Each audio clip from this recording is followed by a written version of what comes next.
India is in deep trouble. If ignored, it can have deadly repercussions not just for India, Asia, Europe, but USA as well. India has been taken over by an extremist authoritarian regime headed by Prime Minister Narendra Modi since May 2014.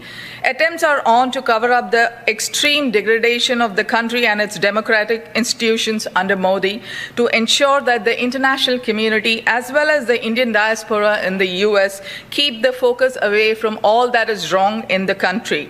Right-wing Hindu groups in the US supporting Modi are not only infiltrating US politics at every level, including the Congress and the Senate, they are also striving to gain acceptance from the Hindu culture to keep up of the facade of all is well.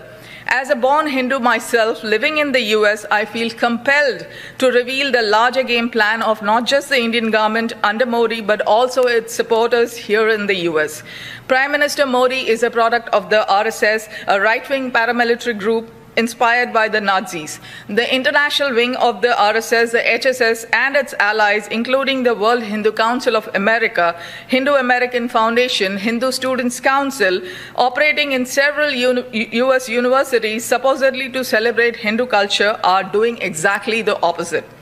Modi and his ministers are using Hinduism to spread extreme hate against the minorities, whether it's Muslims, Christians, Sikhs, or Dalits. The hate is being perpetrated to enable his government to get away with mass-scale corruption and looting. 50 million Indians have been pushed into poverty since the COVID crisis, and the Modi government has no answer for them.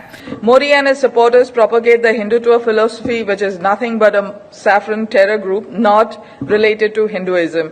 Modi supporters who have lived in the US for decades are pushing the radical Hindutva aggressively in every city and state in the US not endorsed by most Indians, especially Hindus. The US needs to wake up to the prospect of harboring Hindutva without being aware of it.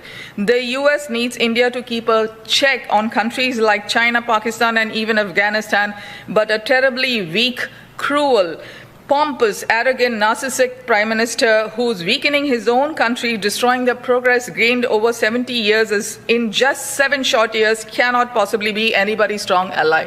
God bless America and God bless India. Thank you.